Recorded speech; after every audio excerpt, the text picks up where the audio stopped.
Hey, what's everybody? Ryan McDonald here, and we are live from LA here at Treyarch.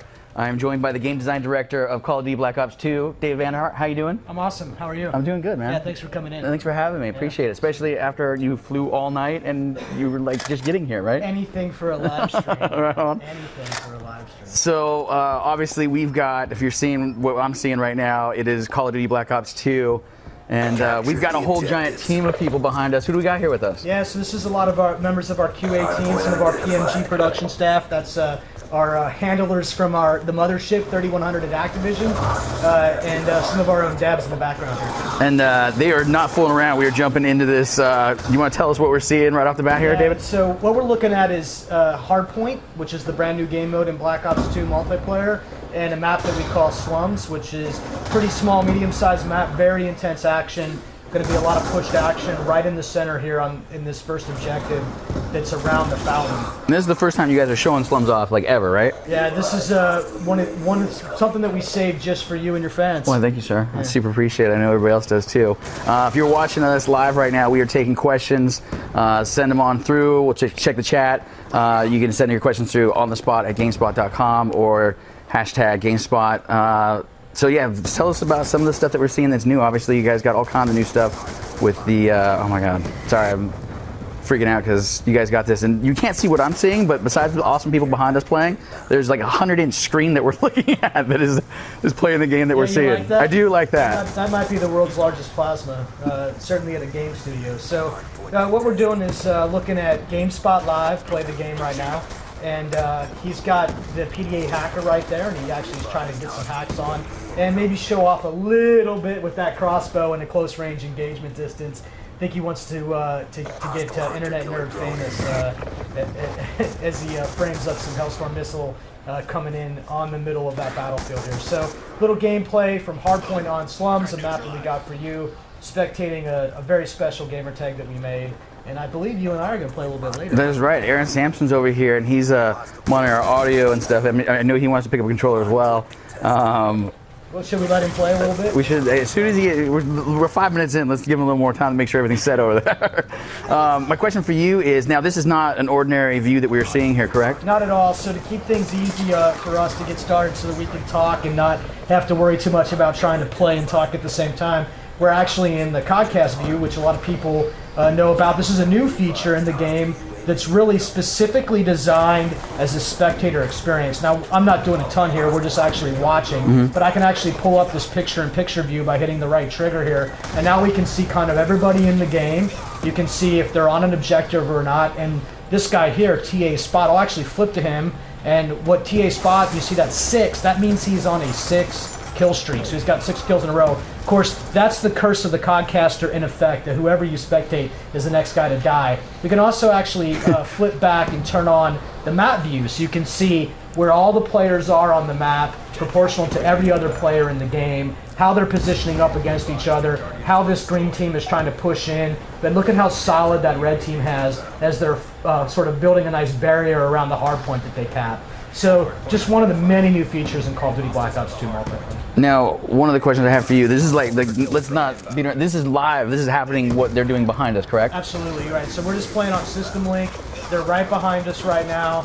This is happening right now, so you know what could possibly go wrong on live internet. Speaking of which, they also have microphones. Is that right? We heard them talking in the microphones. We heard it coming over. Is that right? Yeah, that's right. Now, you know, obviously we got them turned down a little bit so that we can't hear them. But there's actually a feature in the game that's called the listen and toggle. So if the first team there actually starts using up their mics, we can actually use the listen in feature, and you'll actually be able to hear that team work together. So I've turned listen in on, so maybe they'll start communicating together and you can hear what it's like as the caster hearing their point of view, right? So just one of the things that you can do is basically spy in on this team and figure out how they're all working together. That is crazy. That is super cool. So you're telling me when I sit at home next week and I'm on there. If for some reason I am not playing the game myself, I can tune into other people playing and watch what they're doing? Yeah, so this is available in both System Link and custom games, and it's an option that you can turn on as the host of the game, so that you wouldn't necessarily have everybody in the game being a caster unless you wanted them to be, but you can have more than one player be a caster. So I actually fully expect that you'll see teams of people working together, one guy being the play-by-play guy and one guy being the color commentator. So I'll turn off the listen and toggle real quick so we can get back into the action here, and we'll flip back over to GameSpot Live, see what kind of player he is. No. So who is representing us as the GameSpot Live player? Yeah, I have to turn around to see who's got the sticks right now. That's him right on the end right there. Yeah, probably one of the QA masters, and when we joke about how we get paid to play video games, they certainly do, and it's awfully embarrassing to us devs just how good the QA team is at our game. Not a lot of help when we go against them. They just wipe us up all the time. Our community team is watching the chats and all the various forms of communication that we have. Get into GameSpot. I'm going to throw some of these questions at you that some of these folks are sending in. And this is one of the questions I have too. What is the deal with like this league business I'm hearing about? Yeah, so what you're talking about is the league play feature. So in the game, there's actually a complete component of the game accessible right from the main menu called League Play. And League Play is one of the 3 pillars of our esports initiative. So if you're not familiar with League Play, it works like this. It uses skill-based matchmaking to place you with a group of people at your skill level so that you can make sure that you're playing at a competitive field that's good for you. So if you're an average player, you'll be playing against other players at that level. That's when the game's really fun, right? When you win or almost win. It can, if you're constantly getting the living daylights kicked out of you, that can stop being fun. So League Play actually uses skill-based matchmaking and ranking to keep you in what we call a division. And there's several divisions ranging from Iron all the way up to the Pro division. And you'll be placed in that division. And League Play is a little bit different than the regular game. You're not actually ranking up the normal way. You are earning some experience for playing in it, but everything's actually unlocked to you. So you can go in there and actually pick anything you want, any gun, any wild card. You don't have to go through the progression, and that's because you need the competitive field to be kind of consistent and open for everyone. Wow, that is super crazy. You're just making life way easy for competitive sports, esports folks, aren't you? I hope so. I hope so. All right, so let's dive in a little bit. What new game modes, if you don't mind me, what we're watching this action happen right here, what new game modes have been added to Black Ops 2? Yeah, so we're actually looking at one of the new game modes called Hardpoint. And this is inspired by those traditional King of the Hill style games. That's a very cool. The hacker PDA is trying to hack on that guy right now. So in Hardpoint, you actually have a range around a map, like a barrier, and you're trying to get inside and hold that objective or position in Hardpoint. Beyond that, there's what we call multi-team. And multi-team actually is more than just 2 teams. Call of Duty's always been my team versus your team or a free-for-all game. And the game actually can support up to 6 teams at once. And in the public playlist, we actually have it set up for 3 teams at once. So a team with 3 players on it versus another team of 3 players versus a third team of 3 players. That's 9 players. That's very intense. Really small squad tactics come into play. I really love it. It's available in Team Deathmatch, Kill Confirmed, and Hardpoint. Oh, wow. In fact, all 3 of those are available as multi-team. Those are the big game mode additions this year. That's good business. What is the, then we saw it right before we started, what is the difference between, this is also coming from our community, how do score streaks differ from like kill streaks? Yeah, so if you look in the HUD in the lower right there, you can see his 3 score streaks. So the community's clear on this. When we go out right now and we're watching GameSpot Live, and let's see if we can put some targets down. You're going to see some numbers pop off in the center of this HUD, and those numbers are the actual scores. So right here, plus 100. That plus 100 is how much score he got for killing that guy, and that's filling his meter in the lower right-hand corner. Once he reaches the top of the meter, he earns his first score streak. You can take 3 score streaks, but you don't have to take 3. You can take 1. You can take 2. And what's really interesting about the score streaks is puts a lot of granularity. We can give you score for anything. You saw right there, plus 25 for an assist. So you're earning score when you do anything that's helping your team win the game. I think Aaron Sampson is looking to... Uh-oh, do I need a new mic? Your mic might have died. You've been telling us too much good stuff. Mic number 2? While you do that business, it looks like we just got to the end of the match here on Slums. And again, yeah, don't know if you can hear it off the side there. This is Codcast mode you're looking at, right? Yeah, that's right. So we just did a real lightweight interpretation of a Codcast match. I guess my mic died during that stream. Of course, anything can go wrong when you're live. Hopefully I'm back in action. You guys can hear me okay. Sorry about that. All right, so you want to try now? I do. All right, so we're going to actually take you off of being a caster. We're going to put you on the Mercs team. All right. We're going to ask our host back there to drop one Merc from the game, someone of your choice. And then we'll actually make a class for you real quick. So you know what kind of gun you like? I do. I am a big fan of the Commando. I mean, I like the fully automatic of the Commando, obviously. Full auto? I'll take the Scar. All right, and then what kind of attachments you like? I'm weighing my suppressor. A suppressor? Yes, sir. Really? Yeah, I'm sorry. I like to be a little hiding on the map, you know. Yeah? So that's how you are. You need an optic for that? No, I'm good. No, that's it? I'm good. I mean, if I got a second attachment I can throw on there, I might as well take a reflex. You want a reflex? Yeah. All right, cool. And then let's clear that out. So in the Pick-10 system, you don't have to take anything. So we're actually going to ditch your secondary for the time being, and I actually want to load you up with some shock charges. All right. Clear that grenade out so we can spend some bonus points here. We're going to activate primary gunfighter so we can take a third attachment, fast meg, so you can reload that score. Oh, awesome. So you're telling me by sacrificing my secondary, I can basically give myself a third attachment? Yeah, so with the Pick-10 system, you take any 10 pieces of content of your choice, and you don't have to take content from a category. So in this case, what have we done here? We were actually sacrificing a lethal grenade, sacrificing your secondary, so you won't be able to switch to a secondary unless you pick one up from the ground. Right? And then we have primary gunfighter, that's a wild card. That allows us to extend the rules of the system. In this case, the extension is we get to take a third attachment. So we're really loaded up on some really great firepower here in your Custom 1 class. Wow. So when we spawn into that game, you want to take Custom 1. And really quickly, we're going to take a look at what score streaks you have here. We're going to clear them all. We'll give you a UAV, a hunter killer, and let's see if you're good enough to work your way up to that Hellstorm. All right. You think you got it? I think I can. Yeah? Yeah. All right, so we're going to play some multi-team, it looks like. All right. So, GameSpot and Vaughn is our tag This is today, awesome. Yeah. So Express on Team Deathmatch right now. So tell me what you think. I think I'm gonna be weighing this, but while I'm doing this, you want to look through some of these questions and see if you find one here from the audience? Yeah, you give me one, and we'll try to answer some questions while you log some time, and I'll make fun of your gameplay. All right, that's awesome. Wager matches. You guys got wager matches coming back? Yeah, so they come back as a new mode that we call party games, but all those game modes that you know from wager matches are actually back. One in the chamber, sticks and stones, sharpshooter, gun game. They're all actually in the game, but they're called party games, and you can play them with your friends, and you're actually earning experience points, and they're helping you rank up. Nice. All right, let's see what you got. So now here you're playing multi-teams, so the best thing you need to do is you definitely want to work with your teammate here, hang with them so they can protect your back and your sides. And one of the great tactics in a multi-team scenario is to lock down an area of the map. So I don't know why. Okay. Take that shot. There you go. Making me nervous there. There's a camera in the middle of the screen. Yeah, that is true. Now, if you guys can't see this at home, but there is a nice, apparently high-def cannon right in the middle of our field of view, which makes it slightly difficult. Just put the camera on the bad guy, right? Yeah, but but that's a big screen, so you got to be all right. It's true. I do have a big screen like this at home, so this is very similar to my experience at home. I'm sure you do. You have a 100-inch plasma It's 82 TV. actually. 82? Yeah. Oh man. Oh, no. That's bad news. Obviously, they're taking it easy on me. You think so? A little bit. All right. Well, they don't want you to. They want to warm you up They really would well. embarrass me in front of everybody. Let's Yeah. see. Where did my two dudes go? Yeah, so you got your mini map up. You There can you see go. the two triangles. So you'll see that we try to spawn you with your multi-team teammates in Team Deathmatch if we can and can do it safely.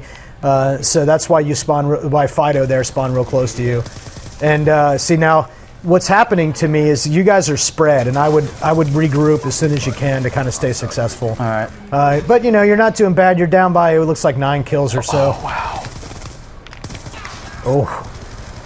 Murdered by T.A. Bobo. He's got it out for you. That's a medal that you see pop up, the Savior Medal and the Survivor Medal. So you actually saved your teammate from taking a lot of damage, and the Survivor Medal because you took a lot of damage yourself. So those two medals that come up in the center of your screen at the top of your HUD, if you're watching when you're watching at home, those are actually how you know you're getting extra experience. There's a double kill, there's a triple kill medal, there's actually a quad kill medal, and on up to a large number that exceeds actually 9 medals.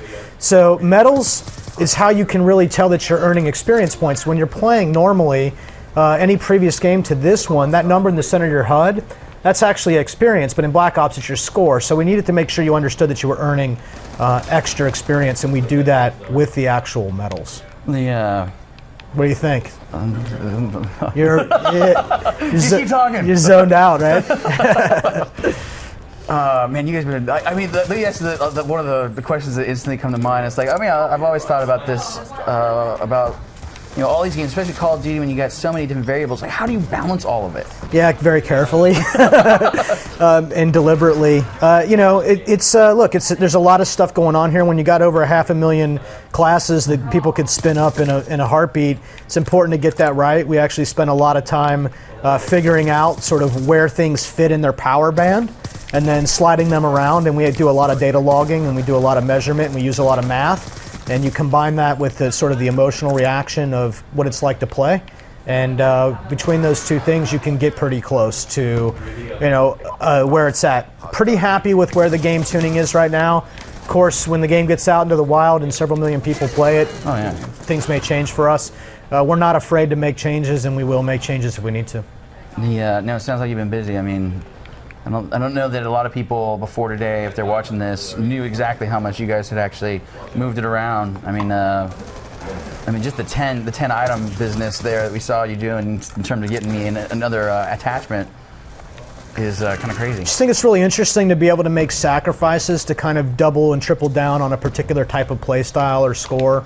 So when we took Primary Gunfighter there, we're just kind of reinforcing the SCAR along the way. But making trade-offs for it. I mean, I know people who never throw their secondary grenades, never throw their primary grenades. We know people who never actually even ever switch their secondary ever.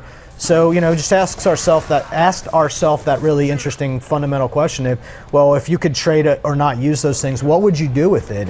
And that's where we kind of got to these things. And now this map is Express, and it's actually one of the very first truly symmetrical maps. I mean, if you walk from side to side, you'll realize how similar they are. We think that'll make it a really good competitive map. At least we're hopeful that it will. And, this is definitely fiction here, because if LA has a high-speed train by 2025, I would be shocked. But that would be sweet, because I live here. That would be pretty awesome. I think Governor Brown would totally love that for that to happen. You walked right into that grenade. It was up there for like a good 5,000 minutes. Let's try to pay attention to what you're saying. I wouldn't do that. Oh, hey, what's up? Oh, man. Do you want to try this right now when we're talking? I don't know, man. Your KD's no good. I know it's actually really hard to play, and it's really hard to play and talk at the same time for sure. Let's see how you do. While you are doing that, I'm gonna throw a couple more of these questions from our audience. Of course, if you're watching, Cynthia and our folks in the chat are picking up your guys' questions. Get them over here, and we will throw them over here at Treyarch. Will Nuketown Zombies be available for DLC at a later date? Could never say. I mean, anything could go, but right now it requires, to have that special edition. So I would never say never. It's a business thing, though. It's not really a design thing or development thing. So we'll, man, I gotta learn to aim. Whatever. I'm gonna have to bet. Oh, what is he doing here? Look at that. He's just trying to embarrass me. You're right. It is hard to play and talk at the same time. I've got I do have my care package. I mean, as soon as I saw that, by the way. So obviously, there's two things I will say. Like one is that that package that came with the RCXD the first time around was awesome, right? Yeah. And then when you guys showed off, got the Dragonfire in the collector's edition. So have you flown that thing? Yeah, I do. I have 2 of them. Is it awesome? I love it. I actually think it's really fun. Is it? Yeah. All right. It's pretty accessible. There goes the bullet train right there. So this is actually suicide if I run into it. Yeah. Get your scraping on. Yeah, absolutely. Let's see. I got another question from our folks watching. Is there a hardcore equivalent to all multiplayer game types? Well, in the public playlist, not every game mode is available in a hardcore configuration, but in custom games, it's definitely available. So you can play any game mode in hardcore. Yeah, thanks for killing me, QA. Just making me look bad. Way to go. Here's a pretty interesting question. I think I know the answer, but I will ask. Can you select a different score streak layout for each class? No, you cannot. It's actually the one set regardless of the number of classes you have. And that was a pretty deliberate design decision we made. And the decision really comes because when you're dealing with create a class and pick 10, if you have score streaks in that system, then it's very difficult to understand, am I allocating my 10 points against the score streaks or not? And the answer was no. So we actually very deliberately kept it a separate thing so you could never go, hey, is this part of pick 10 or not? I gotcha. So that's why we did that. Speaking of pick 10, there's a question, again, I think I might know the answer, but I will ask you, is can you use 2 primary weapons at the same time, or you have to use a wild card? Yeah, you have to use a wild card in order to have 2 primary weapons, but you could also, of course, ditch your secondary for a primary that you find on the ground. I gotcha. I'll show you that wild card if you want when we get back here in 19 seconds. This is a good question, I think. Zombie and multiplayer ranks, are they somehow connected or not? No, they're not. All right. You got your zombie players over here, and you got your other players over here. It is a good question. It's we're always looking to figure out at what point do you integrate those systems. I might die to this. Oh no, I was hoping I could show you that. Well, we got. That was embarrassing. That didn't happen too good. Okay, yeah. You're all fired, by the way, all of you. Just go ahead and clock out. Yeah. The game's done, right? Yeah. You probably want to keep this one, obviously, if this is true, but I will ask it to see what you say. Can we expect to see any secret score streaks like the Moab? Yeah, you'd like to know, wouldn't you? Listen, we don't have any game-ending score streaks in Black Ops multiplayer. I've joked about it with the community before, whether there is one or there isn't one. Right now, there's guys trying to figure that out. I don't want to give anything away. Let's just say there's some special nods to the past, but nothing game-ending and nothing that would impact gameplay in any way, shape, or form. That's not something that we normally do. There's another question here that I think leads to a perfect question of my own. They want to know when the season pass will be available for Black Ops 2. Can we talk about what comes in the box when we get it, like how many maps and all the usual stuff? Sorry, make sure I understand the question. Sure. What the season pass is? Actually, was going to hold that off until you told us what we get to start off with, and then I was going to ask you about the season pass. Yeah. So which package specifically? The care package? Not necessarily that. Just like so, when I put the game in, like how many maps are we looking at for multiplayer? 14. 14. That's a lot. Yeah, 14 maps out the box, unless you pre-ordered, in which case you also get Nuketown 2025, which we'll look at in a little bit. You guys can start this game. We're going to actually cast from here so we can talk. And not die over and over. Yeah. Well. I'll make my class a little bit. So we'll get to see it? I'll have you know I'm a world famous sniper. Right on. We will watch, I mean, you got your gamer tag sitting right there next to that awesome helmet you got. Yeah, this is 3-Arc Vaughn. That's how we find you? Yeah, that's how you find me. Right on. Secure the objectives.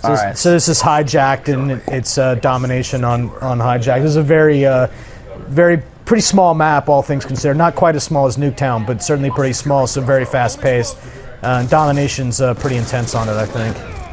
There we go. So GameSpot Live has got the Ballista Iron Sight, so we'll see what kind of sniper he is. Nice, very good kill. So this is actually a really precision weapon. You actually have to get sort of upper chest and higher to get that one-shot kill on guys. But it's actually one of the fastest firing, and you can ADS it really quick. So I would expect the serious snipers the serious skill snipers to try to pull out the Iron Sight Ballista and show the world what they're made of. So you can see the hit indicators there because it's not precision shots required.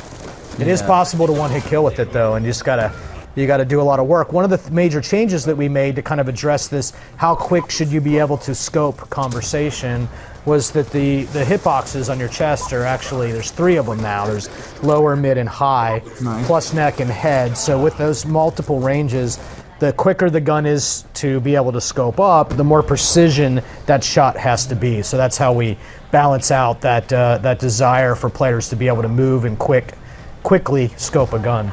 Now, especially on quick maps like that, those quick maps, where it's like the Nuketown, obviously, it's important to have that loadout set up correctly. So you basically got rapid, high, super fast fire guns. Yeah, I would probably take a Scorpion with extended mags, or possibly even a shotgun. I'm not brave enough to try with GameSpot Live is currently trying here. That's that takes some skill and/or some patience, of which I have neither. Let's see what else we've got here from our folks. Now Prestige. You want to talk about that for a second? You guys full with that at all, or is it the same? All done, ready to go. Very different than the last game's Prestige, actually. So I've talked about it a little bit before. There's some big differences between Prestige and Black Ops 2 and Prestige and Black Ops. So in Black Ops 2, Prestige is not a complete reset, go back to level 1 and start over system. While you certainly go back to level 1, we don't lock all of the challenges and reset them.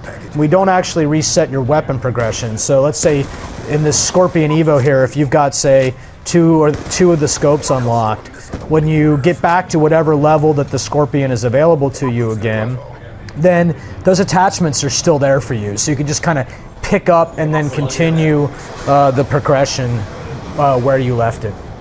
So some big changes there to how that works. Additionally, the guns themselves are leveled up, and those have prestige levels as well. So you actually prestige weapons if you want. Every single gun can be prestige 2 times. Nice.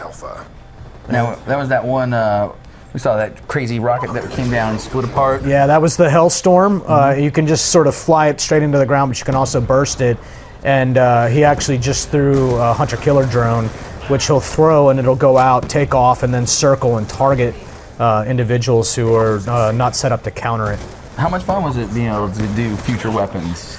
Yeah, so the great thing about being able to work with the future technology in Inspiration, oh boy, is that you really gives you opens up some gameplay choices. So for me as a designer, what I really liked about being in 2025 is really that we could take a little creative liberty, take some technology that exists today that's being prototyped, and imagine what it would be like. So it lets us all pretend to be futurists or weapon designers. Obviously, we are neither of those things, but lets us get our game version of it together and up and running, and a lot of fun for us, and it lets us try a lot of ideas, not all of which made it, some of which you can see right now, including this target finder right here, with the vector with the target finder on it, which will, okay, standing still, death to you.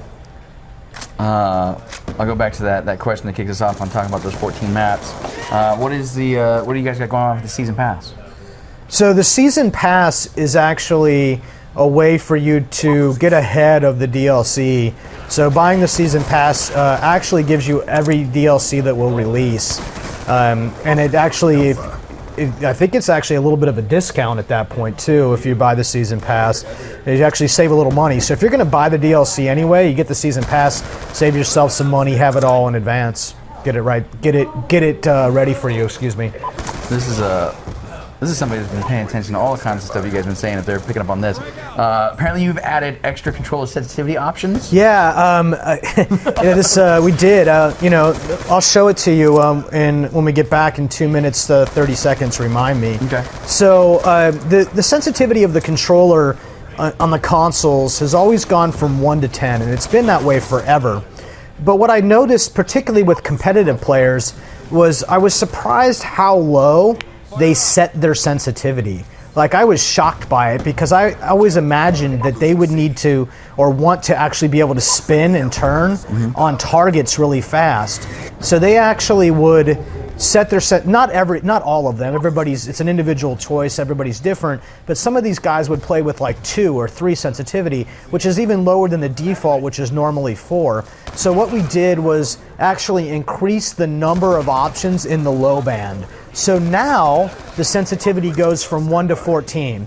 And while 14 is effectively the equivalent of 10, there's some new choices in the low range there, so you can kind of fine tune. Now there's a medium small and a medium large as opposed to just a medium, right? So there's some new choices, 1 to 14. Why 14? I don't know. That's my fault. Maybe it should have been 1 to 15. You can blame me for that one. I did that one. Whatever, 14 is just good as number. It's a great question. We did add some sensitivities. You'll see that the default's still 4. But you might want to experiment. If you normally play on a 6 or you normally play on a 2, you're going to have to figure out what the new settings that work for you are. This will be explained in the options menu. It'll be explained to you what the defaults are. It's not hard to do. There's a question here that says, and I think I did read this, that you guys had this. So number one, that 82-inch TV I was telling you about is 3D. There's 3D support for the game, absolutely, including multiplayer 3D support. And then also, one question I have for you is, what about color blindness? You guys have some cool setting in there for folks that have trouble seeing the blues and the... Yeah, there is a color blind option. It's actually kind of enhanced from the version that we did in Black Ops. Obviously the game uses red and green a lot to indicate enemy and friendly. In fact, just as a quick example of some of the choices that you have in this options menu as a caster, you don't have to use these map colors. You can actually use the team colors. So now, those are now we're using blue and orange, which represent the faction colors, right? So we spent a lot of time and work trying to make sure that people have some options for colors, and if you have some color blindness, there's some ways for you to still enjoy the game without necessarily struggling to see what's going on all the time. Because usually, it's Christmas colors. Usually it's red and green, right? Yeah, green for friendly, red for enemy. It's a very common convention, in all video games, not just Call of Duty. Good job, SEALs. Get ready for the next round. Yeah, so that was one thing that happened. The YouTube live streaming business. Yeah, we announced the YouTube live streaming today. Very cool feature. Available in League Play. You'll see the League Play option. Just go in there, you turn it on. You got to have a YouTube account, of course, and a YouTube channel. You got to link your YouTube and Call of Duty account. These are very easy things to do. And then once you have that set up, you can actually live stream directly to your YouTube channel or as part of your profile on Elite. And that's a really cool way of looking at it, because then the stats of the streamer are all there and linked, and it's a really cool way to enjoy the live stream as well. Both of those are available to players. There's no extra cost. It's just it's a part of the game feature. And there's some restrictions, of course. You have to have some players actually watching your stream to activate your stream, so that we don't have 1 million people all with no viewers. So we do some things, and it's a shared network, so there's some business rules around that as well. All this is explained in the terms of service that you'll see when you activate live streaming on November 13th. I hope to see a lot of people playing League Play, live streaming their games. I've set up my office so I can basically watch all these streams at once. It's gonna be really cool. No, I'm looking forward to it. This is our new launcher right here. I really like the look of that thing. Just really easy to spot, identify, and find those score streaks to shoot down. TA Rex here is a team player. We'll actually switch back to your guy though, GameSpot Live. GameSpot Live, represent. Aaron Sampson, you want to think about getting your hands on this controller here, this upcoming round, maybe? 6 minutes and 50 seconds. You can be playing, sir. All this can be yours. that looks like a yes. Oh, what's that? Oh, I gotcha. Well, you can play from over there. Yeah. So there's concern about Aaron leaving the station and making sure everything's working right. So we're live. You can play and watch that thing. So this is a great way to stack up. Now, see all these score streaks that are up there in the world right there, and he's got the engineering perk so we can actually see them. And what I like to do here is actually take the PDA hack, the Black Hat PDA, excuse me, and that thing's really awesome. You can actually destroy these or convert them to fight for your team, and it's a really a Black Hat PDA combined with the engineer. Those two things stack together in the Pick-10 system, and you'll just confuse the hell out of the team who thinks they're being all crafty with their score streaks, and while you take them out or make them fight on your behalf. So is that in place of like my hacker perk style? Yeah. So we always try to visualize the gameplay where we can. So it's a little more. Is actually a device that you hold in your hand. Press the left trigger, and then there's a progress bar on it. So depending on what it is you're hacking, it might take a little bit of time, or it might hack right away. Something like a shock charge, you can hack instantly. Something like somebody's UAV, it actually takes a while to hack. So that's how we kind of can balance that mechanic, and it's just a little more engaging than just pressing and holding X, right? You can see the progress bar. It's a 2025 gadget. It's just a lot of fun whenever you can visualize the gameplay, I think. That's good. No, yeah. That okay? What is? Don't stand three guys on a flag. We're taking a break. Yeah. That's made for TV moment right there, I think. So we can clearly see that the GameSpot Live and his squad. Package inbound. Yeah, in first place, so with a very commanding 261 to 140 lead right now. As it should be. Not really at risk, and a lot of good players here. If actually, I'll bounce out of this view for you real quick. You can see, you can pull this toolbar up so you can see the controls at any point in time in case you get mixed up where you are. And we'll take this off, and we'll actually put the regular scoreboard up. And you see it's a pretty dominating mix right here.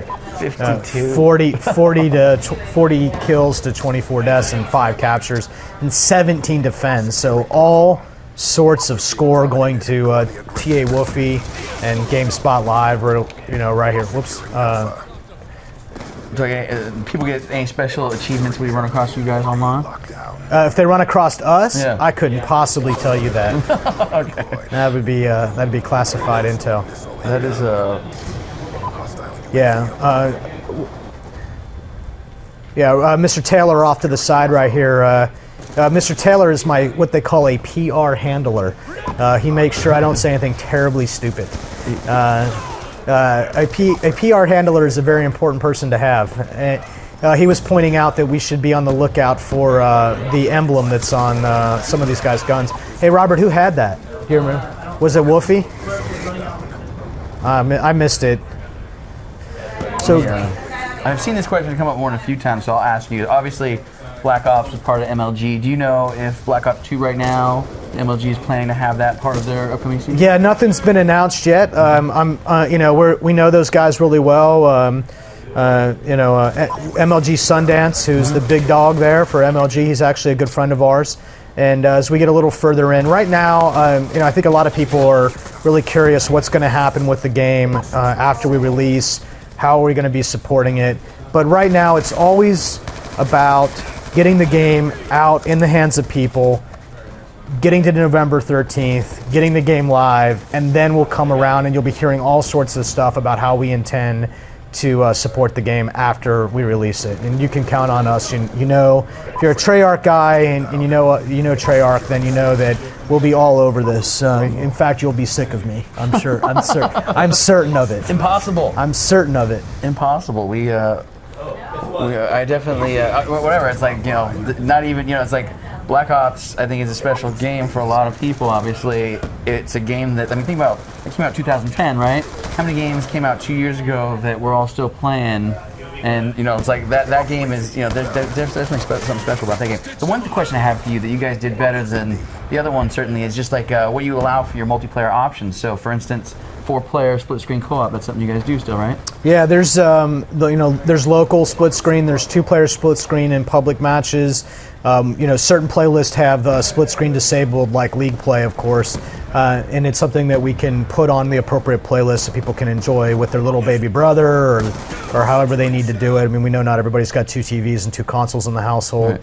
I know that split screen, you hardcore fans that are watching, I know you're all over me about the split screeners, and because they don't condone the split screen. Well, I think the hardcore fans. They find that when 2 split screeners are together, they may or may not represent the best skilled players on the planet because they're sharing a big screen. Now, if they had a big 82-inch television like this one, this is bigger than most people's TV, even with split screen. Right. So what we're saying is you should buy a better TV. A bigger TV, certainly, yeah. No, so it's about accessibility. It's about making the game accessible to lots of people. You don't run into it that often. Get off my back. I know for me, Black Ops was the game that I got crazy about, like trying to figure out, like, all right, so why is it sometimes like coming around the corner and I shoot and like, you know, it seems like that guy's ahead of me, or whatever, right? And so it took about 5 minutes to realize, like, all right, well, if you're playing with two dudes on one, you know, the internet connection there, and then I got so far as to like looking at like the length of HDMI cables, and if mine's shorter, right, it takes less time for the signal to get to the TV. So I've got to be shooting faster than the other guy in front of me. But I know that game, not just for myself, but a lot of people, we got crazy about in terms of the setup and exactly how it was going. And that was the thing, even with 3D especially. The idea of running it through a 3D receiver, for audio, and then to the TV, and then realizing that does slow it down a little bit. It's like if you're super competitive about this stuff, then there is such a thing as an ideal setup, and you want to be sure that you're maximizing the frame rate of the game, and that your TV doesn't have it depends on the TV. All sorts of TVs have all sorts of crazy settings that actually are doing some strange things, and you want the purest signal you can get so you can experience the 60 frames. Are we gonna slide this controller over to Aaron Sampson when sitting over What there? do you think, Aaron? Are you up for a game? Yeah. Like Robert's gonna hook you Mr. up. Robert Taylor is going to take the controller over and just just hit the right bumper one time there, sir. So, I'm sorry. Can you hit? There you go. So now you're in. They'll pull one guy out, and and you'll have a go. Yeah. You can't see it, but Aaron's got the biggest smile on his face right now. Yeah. I should charge. Dude, you kind of are at some point, right? 13, right? Good point. Good point. All right, so what's some of the stuff we haven't talked about while we're waiting for these folks to jump into this next round for us? So there's all sorts of stuff. I mean, where to even begin? Right. I'd love to tell you about some of the social stuff that we have going on. So, we had theater in Black Ops, and theater comes back in a really big way in Black Ops 2, but one of the things that, in Black Ops that we really wanted to improve upon was the social side of that stuff. So when you get into Black Ops 2, I want you to check out the feature called COD TV. And COD TV is where we host all of the social side. There's actually video playback of videos right inside the game. So you don't even have to leave Black Ops to check out whatever the latest hottest video is that we're posting up on. It's like having Netflix inside the game for Call of Duty videos. Wow. But beyond that, emblems and movies and screenshots, all this stuff has this kind of social experience. So you can like or dislike these things, and they're all shareable. And that side of the experience is, making all this work that the people put into it, all these hours that people spend creating these fancy emblems, all this time they spend making really amazing montage videos using the in-game theater feature, all the time that they spend crafting that online personality, all of that stuff is social and exposed. So even when you're waiting for some buddies to jump online to play with, check out COD TV, something that the world has not seen yet. It's going to be a really fantastic way to kind of explore what the universe of Call of Duty has going in, and something that we can update really easily in real time without needing to update the game with a patch or anything. So it's a fun way for us to show you the best stuff being generated by the community right inside the game. So maybe one of you guys will get Call of Duty famous, and your emblem, your theater, your screenshot will be featured by us. That's awesome. That is super awesome. Aaron Sampson, you gotta pick your You're up, man. business. You gotta pick your gear. Let's see what he's got here. So he's simultaneously trying to operate and play. So He was just switching from the camera, I think, to the game. oh, he must be an inverted player. Oh, look what? Okay. All right. All right. So let's go ahead and be on record. Yes. That's wrong. Exactly. Just basically, that's not right. The one thing I can't take away from him is he's really good too. Yeah. Options. Yeah, he will do better. Controller. You want your look sensitivity. There you go. You can actually give a shout right here. You can see the settings. So 2 is now low. There's actually a very low. So he's down real low here. So to each their own. This is why you have the options menu in the first place. So make sure when you guys get the game on November 13th that you check out this set. If you're multiplayer guys, you might want to go in there and fiddle with that just a bit. See what you find, what you like. Do some experimentation. It's by default all going to be the way that you need it to be with no issues. But it's a good way to go. The one question I have for you, if you don't mind me asking, is like, where are you going to be? Where are all these guys going to be? Where are you guys going to be come 12 o'clock on November 12th, going to November 13th? Man, we're spread out all over the place. I was looking at the schedule the other day, I mean, there's guys going to Vancouver, Toronto, Spain, big event in New York, big event in Amsterdam, big event in Paris. So our team is basically fawning out across the globe to spend time with fans at the launch. And, I think right now there's something in Europe, in London, going on called Black Ops 2 Live. That's happening right tonight, tomorrow, and the next day, where fans get to come down and play and interact. So there's worldwide events. Me, I think I just want to sit in my office and chill out. Maybe do some live streaming with, hang out with some fans. Kind of keep a low profile this year. I am worn out from all the travel and promotion and stuff that's been going on. So, there's a big event at the House of Blues. There's a big event at West Hollywood's GameStop. That's where they want me to go. What in Culver City? Microsoft? The Microsoft store in Culver City, yeah. So that's also a big one. So that's local. I mean, you should look around. There's something going on. There'll be midnight launch events everywhere. Target's doing something crazy, coming in play before it comes out or something? I can't even keep track anymore, honestly. It's like a worldwide launch phenomenon. I love bizarre. that the world goes crazy when this game comes along. Oh, thank goodness. Yeah, really appreciate that and keep me employed. We're looking at this Kill Confirm going on right now, right? Yeah, I think they're playing some Kill Confirmed here. GameSpot. Oh, is this Yeah? Oh, yeah. So I almost said GameStop because we were just talking about that. GameSpot, Slums, worldwide premiere. And we're looking at some Kill Confirmed. Is that right? I missed it. Yeah, I saw some. You saw some dog tags? Yeah, they're floating around. I think this map is really, really going to really rock people's worlds. It's very intense. All this action pushes in the center. The line battle is really intense. And good players will know not to push to the other side, or they'll push spawns. And I think this map has a good potential for being competitive, given that it's relatively small, so that there's very fast action. It doesn't take you very long to get back into the center of the action here. 3 paths up the side, big courtyard in the middle, and a lot of fun to play.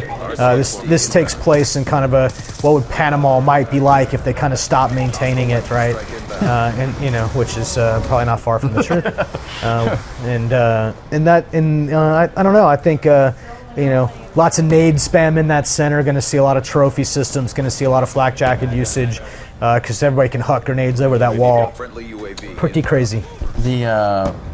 Of those 14 maps, what are your personal favorites, if you don't mind me asking? Why is it that everybody wants to ask the designer what his favorite is? Is that like picking your own favorite child? I would like you to pick your favorite child, and I would like you to sacrifice the rest of them. The other thing I'll throw at you, since Aaron is playing, I'm gonna sneak over here and get a charger before my phone dies. All right. Yep. So that way I can see the rest of these questions coming in. And should I sing and dance for the camera while you're up? No, you just tell us about your favorite map. Yeah, of course I will. So I actually.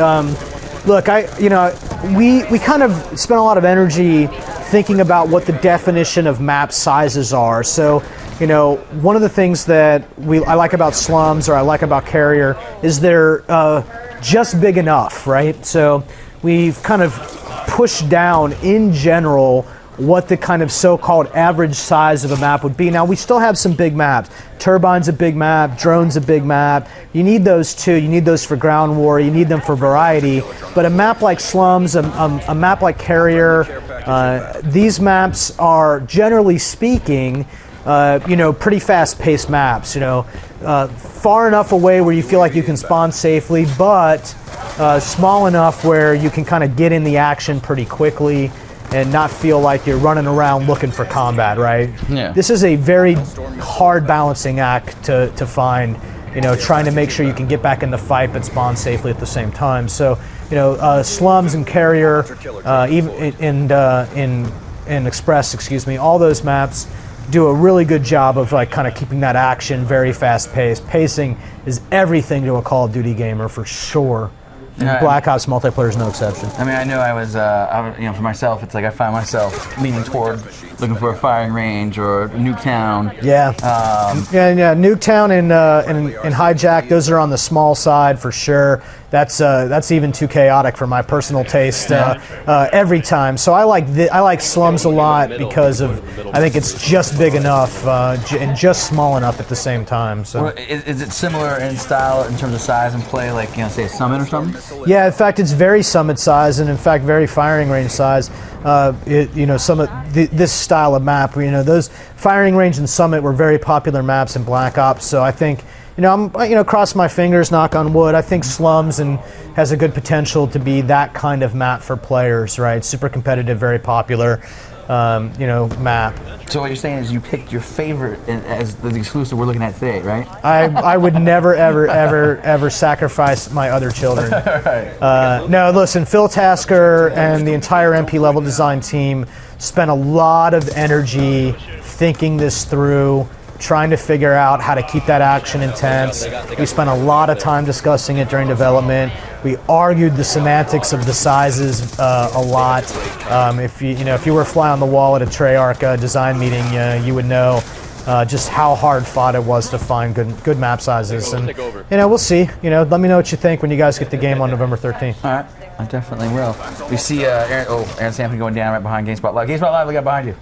I got some more questions here from the folks watching. Of course, we're here live at Treyarch, and if you guys want to throw some questions at us, we're watching all the chats on Twitch and GameSpot and everywhere else. So if you guys want to throw some business our way, we will take it directly to the man. Now, this is an odd question. I don't know why this would be asked because I can't imagine the reasoning exactly for it, but League Play. League servers is the regular servers that you're using, or are they dedicated or anything crazy? So League Play is set up a little bit differently because of the matchmaking, but it's an experience that you're going to be happy with in terms of its connectivity. So little different work on the network side of that, but nothing that would surprise you in any way. It still works the same way. You go to League Play, you pick effectively the league you want to play in. You can change the league or series in a moment's notice and flip back and forth between them. So it's outside, it's not under so-called public match, it's parallel to. So the experience is a little different, and the reason why is when you're in League Play, we actually want to make sure we have an opportunity to test your classes against the league rules. So that way, if you're actually, say, using a care package in your score streaks, we have the opportunity to tell you if that's banned or not, disallowed content or prohibited content. So it's slightly different, but in terms of accessibility, this is press A, you're playing, no big deal. Now, just feed it back in. yeah, we're gonna take a look at. It looks like Nuketown 2025, correct? Oh man, well then we have to play, right? Yeah. Well, okay. Yeah. I want to create a class real quick. If Do we're it. You play it. Yeah, well, let's do one. I haven't gotten a chance to play much Nuketown lately. I've been a little busy. I know we've been talking about features and all kinds of stuff. What about the weapons themselves? Anything you're particularly proud of? I know we talked a little bit about some of the fun you guys have with future business. Whether it's attachments, whether it's any of this stuff. Yeah, I'm really stoked with the attachments. I mean, you can just get a sense of just how many attachments we're actually dealing with. And that's because all of this content that modifies your weapon in any way, shape, or form, all of those things are actually part of the attachment system, whereas these perks have absolutely no bearing on the weapon? On the weapon at all, yeah. So I'm actually going to... our screen keeps blocking out the black right there. Yeah. But that's not the world's seeing, right? They're still seeing it going, yeah. They get to see everything. The thing you should know as Aaron Sampson's play there, if you were wondering why he would stop every once in a while, hold up for a second, there was the TV that we're looking at, the cool one was blinking for a second, so we're gonna see how David handles it. I'm gonna wing it, of course. What can I do? Let me ask you this: for the perks, a lot of the ones that we're seeing coming back, and new stuff in there, or what? Yeah, so all the fan favorite perks are back, and then kind of dialed back though a lot. The perks are actually very simple. So Flak Jacket, of course, take less explosive damage. This was actually in Black Ops, and it returns in Black Ops 2. So there's. The big change is that we actually kind of folded things out of the perks and put them into the attachment system and put them into the grenades, and that's really the big change for perks, and there's no pro perks, excuse me, whatsoever. So will I be able to play from 900 feet away on an 84-inch TV with the camera in my face? Yes. Do you think what kind of fool will I make of myself? It's Nuketown. Can we just set the time limit pretty low, to like 5 minutes, please? Just so I can have some hope. Going back to the league for a half a second while you're doing this business, you want to point something out because all that looks awesome. I'm trying to figure out what I want to take with me into this Nuketown game. I'm not going to have a lot of time to spend setting stuff up and throwing it out. Oh yeah, actually, you know what? I do want to make that change. I'm going to actually flip this flashbang, and I'm going to take an EMP, so I have a shot at showing you guys, how easily you can counter some of this equipment if you're willing to take an EMP grenade, which for itself has very limited impact on a player, but is actually deadly against score streaks. All right, let's go, I guess. 5 minutes. Thank you very much. I'm gonna lean forward. Hopefully, yeah. I gotta get my game face on. And be like, you can tell even everybody behind is like everybody's like, all right, Nuketown, let's do this. Man, this should be interesting. I'm gonna be quiet for the most part. Oh no, yeah, this is danger. Maybe I'll. Oh, you know what? I've got to fix his. His sensitivity and his. Yeah, he because this is just dirty. There you go.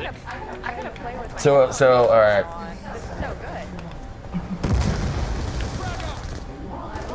There's that black.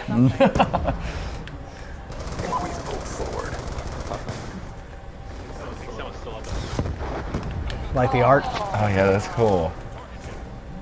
And this is like Nuketown 2025 as like envisioned. Yeah, Matt. If you it's how maybe your parents or my parents thought Nuketown would look like. So the retro future vibe. They didn't guess flying cars. See, back then I would have guessed flying car by now. They would have guessed flying car. I just it's a very popular fan favorite map. Me and my friends still play Nuketown. All the time? All the time. Yeah. Like constantly. Oh, come on now. I want to watch that kill cam. Do it. That was lucky. There's our black of flipping. You guys can't see that at home, but our screen will actually flick out because of our setup here. So you're handling it quite well. I'm just gonna red dot hunt, I think. There you go. There's the black again. If you wonder why. All right, we gotta get our groove going here. Do it. Uh-oh. Stay on my side of the line. So yeah, I've got the man here, so I'm going to ask you, what is your preferred strategy for Nuketown? I actually would normally kind of hang in the background a little bit, but it depends on the game mode. In a game mode like this, you have no choice but to go out and try to push a little bit just for fun. So I like to take the line and hold it down in objective-based modes, right? It's too you get your that'll happen to you if you get too aggressive, of course. So. The thing that I'm always blown away by is like over on the right-hand side, whether it's this fence or whether it's in front of that car, or I should say behind that car. Oh, that's awesome! Future house. Yeah. With garages in the floor. Garages in the floor, right? I want a future house, garage in the floor. Should maybe show you some of Nuketown just for fun here. Please. This is there's your bed. Nice. Yeah. I like that. Whoa. Hello. Oh, gotta do it. Yeah. Oh, grenade. Yeah. Little good artwork. Is that somebody here that's doing that for? Yeah. It's I think well, it's gonna happen if we're not. Anyway, so I just think the team gets to have a lot of fun with this, right? Our environmental art team and our assistant art director, they have a lot of fun. I probably won't be able to make it to the other side of the map, but there's some interesting stuff here. It's not just a Fallout Shelter; it's your home away from home. So I'd love to make it to the other side of the map so I can show you something really cool, but it's going to be challenging to get there. We'll go for it anyway. Do right? it. Just so we can show some fans at home some of the very Nuketown things. Excellent. Let's see if I can get in here. Oh, here we go. Oh, what's that? Oh, what do you think that is? I don't know. I don't know. I'm gonna get shot in the back here while I demo this. Need a hand cleaning up? Oh, yeah, so. You know, it's Nuketown. You never know what might happen in Nuketown. You know what I'm saying? I do. Know what I'm saying? You never know. That now this is obviously you need to play this zombie style, right? There is a zombies version of this of Nuketown. That's which, the game style or the exclusive pre-order. That's right. It's quite entertaining. I have to imagine. Hardened edition? edition. Sorry. Alright. Thank you. What about care package edition? Yes, it is. Care package inbound. Making sure, having scared for a second. Just call somebody up and be like, hey. Maybe up the shuffleboard. You know, come back. There's our black screen again. You're handling well. Yeah, I'm just making it up. Oh no. UAV awaiting orders. Death machine spinning up. UAV inbound. Of course, you are watching us live here from Treyarch. We are watching Nuketown 2025. This gun's so dirty with this laser sight on it. It's in my high rate of fire. UAV inbound. Oh, sir, that's the trophy system. Hey, we won. We totally won. That's not too bad for the camera No, you're doing blocking good. our view. I want to try. You mind if I try? No, I'm having too much fun. Yeah, so the trophy system is what you see. That's actually a tactical piece of equipment. You can throw that out. It's spinning around. It's actually projecting, keeping projectiles from raining death upon you. 8 and 6, so not exactly our strongest performance, but you know, we were positive, Yeah. You got it. right? It's good. Okay. I'm never going to hear the end of it. I'm positive I'm never going to hear the end of it. I think we're going to play that again if you wanted to play Nuketown, I'd right? love to. Yeah, You guys don't mind? Is that cool? All right. Dom? We're looking for some questions here. If you got any questions for any of the folks here at Treyarch, by all means, we have the game design director himself, David, standing by. So if you want to send us over some questions, put it in the chat. You can send it over on the spot at GameSpot.com as well. And I'm going to jump into this Nuketown business right now. All right, I'll cast your match. Thank you, sir.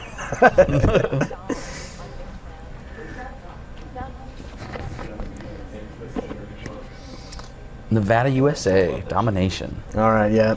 This one's kind of crazy, domination. So you got the Scorpion. All right, I'm taking. Yeah, I made this class. So I wanted to lay down lead nonstop. I think they were giving me a nice break after embarrassing me poorly in the earlier game. So They're helping out a little bit. yeah, it's pretty cool. So you know, we're playing live right here. This is the Treyarch multimedia room, aka the War Room. This room is awesome. What's up with the blue table, by the way? Yeah, you like the do. table? I do. Yeah, the lit up table. Yeah. You know, it's have for it. dramatic effect. I like it. think. I often try to convince people this is my office. Doesn't always work out that way. I would tell them that all the time. Yeah. Behind us, with our theater style seating, and just come in here and play some Black Ops on our giant plasma screen. This is a pretty giant plasma screen. Yeah, it adds a little bit of mystery to it. The black? Yeah. Yeah. It's like, oh, that guy is just. So you see that plus 125, that's kill defender, right? That guy was very close to your flag, and because you slayed on a guy that was trying to pick up that flag, you know, he was defending his flag. You actually got extra score for that. So you're sitting on a UAV already, and it's a result of this extra score. UAV inbound. We lost Charlie. Let's see here. Don't forget, you got 1 EMP and 2 frag grenades sitting in your inventory. Look at you with your score streaks. Thank you. He's showing off already. Oh, that is red.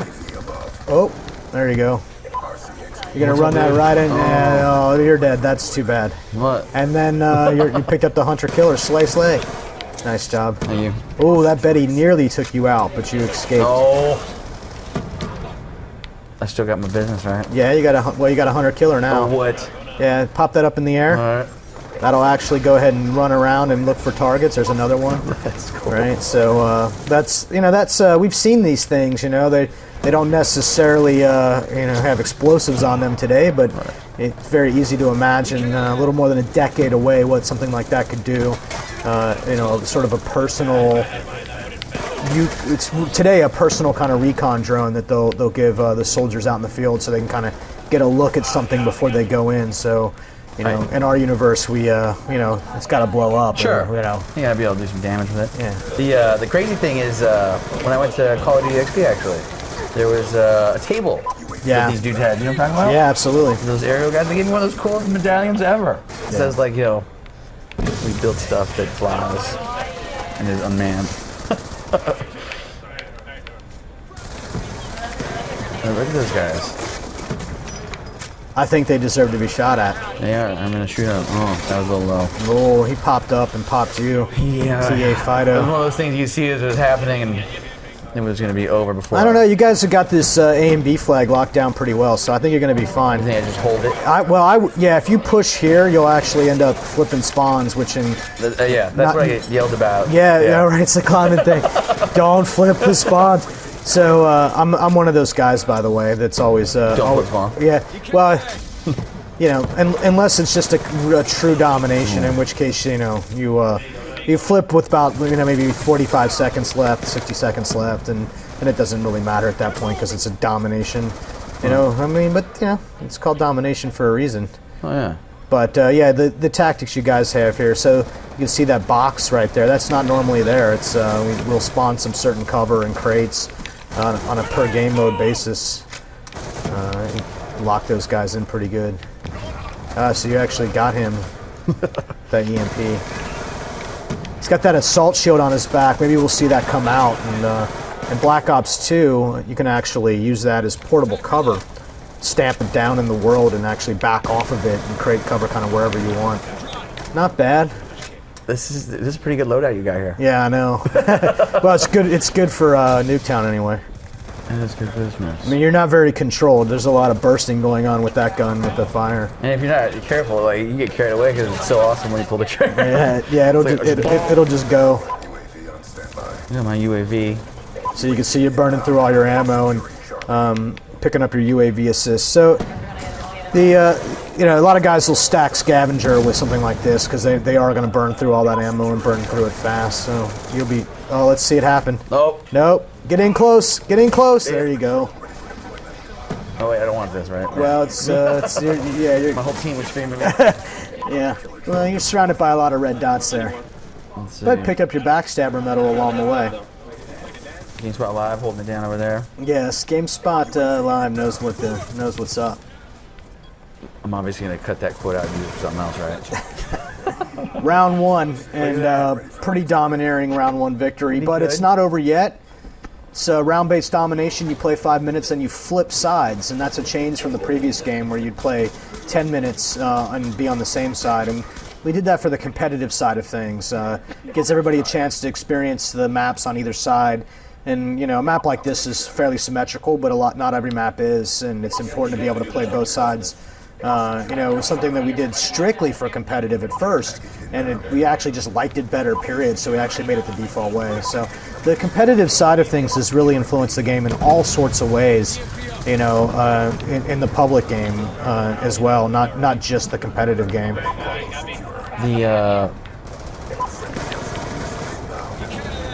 Good kill. Thank you, sir.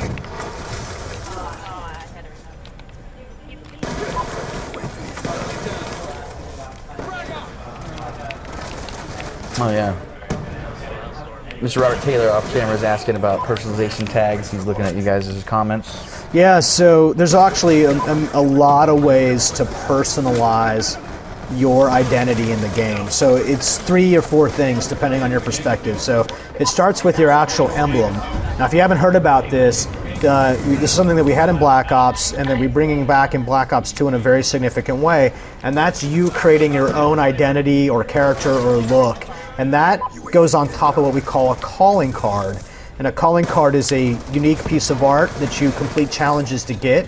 So you have your calling card, you put your emblem on top of that calling card, and that's what you see actually pop up there at the bottom of the screen whenever GameSpot and Vaughn dies, or on the left when something interesting happens. You see that identity pop up, and that's what represents you. So it's a combination of something you created combined with something you unlocked.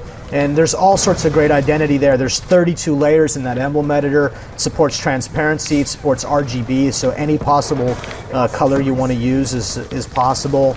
And that identity is used in all sorts of places. It's obviously used in these cards that you see popping up. I really like TA Whisker's mix amp there. But what you can actually do in free-for-all game modes, it's actually seen in the lower left-hand corner of the HUD. It's actually seen on the scoreboard. It's actually seen in when you're playing team-based games and league play.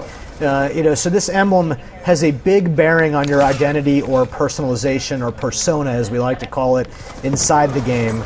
That's where you have the largest majority of identity being expressed. Yeah,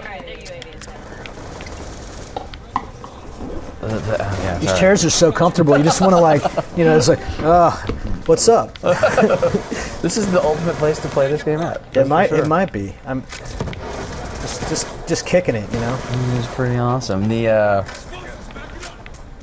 Sorry, I got nothing while I'm playing this game. So this sucks you in, man. I need to kill that dude up there. I need to kill this dude here. I've got business to take care of over here. I can't blame you. Well, 182 to 91, I think you guys have pretch much locked this up with 2 minutes to play in this round-based domination game. So, so you're hooked already, is what you're saying. I'm done. Right? So if you give me $59.99, I'll let you go home with a copy of the game, I think. Done and done. I have cash in my pocket. Yeah, sweet. I have a copy at my desk. Sweet. If you'd like to buy a copy of Nuketown 2025, you can PayPal me at... No, I can't. No, it's not true. I don't think they would like that one bit. Probably not. Yeah, I want to see you. I want to see you earn all 3 of those score streaks. Now you're almost there. I know, right? Oh, did he throw the Hunter Killer? I did. Yeah. I think Mr. Taylor knows what's going on over there. That's cool. What is that one? Yeah, that's the lightning strike in full effect. So, we've done mortar strikes before, but the lightning strike was a way to reboot the mortar, as a way that kind of generates, gets the kill counts up for them, because the lightning strike strikes really fast. That's hence the term lightning. So it was actually, when you lay down the strikes, they'll come in. You did not have a lot of time to get away from that thing. The mortars were really cool. We liked being able to place the 3 locations, but they weren't really worth their cost in the system. So it's an example of some of the tuning changes that we made, where if something's going to be hard to earn, it needs to be able to have an opportunity to generate kills for you, but not a ton of kills at that power band. So, we actually have this graph that Mr. Yetter and Mr. Flame, they manage sort of the power band, and things that are, say, 1900, like the AGR's high up there, and the dogs are high up there, and they're meant to get 7 or 8 kills on average. So we're constantly measuring the average kills that a score streak generates for you, so that we can kind of dial that up or down appropriately. Okay. It's actually a really important part of the tuning strategy. Now, that was a domineering victory, 228 to 120 right there. And 31 and 15. That's respectable. Yeah, it's super respectable. Well, thank you. I mean, I don't know if the guys watching the stream would find it respectable, because they're probably going. They're probably giving us a hard time, I'm sure. Whatever. Did you see how long I was dancing around sometimes when the screen was black? I would. I think you have a career ahead of you as a Black Ops 2 player. Why, thank you, sir. I've got some more questions here from our community. Yeah, we can do that. There's that nuke explosion there. What is of the future weapons while we're here? Yeah. Any future weapons you want to show off that you are a big fan of? So this is a bullet-based game. So where the future play comes into is a couple of things. There's a high degree of accessibility in the fire rate, so you'll see 2-round, 3-round, 4-round bursts, select fire switch, ability to change between.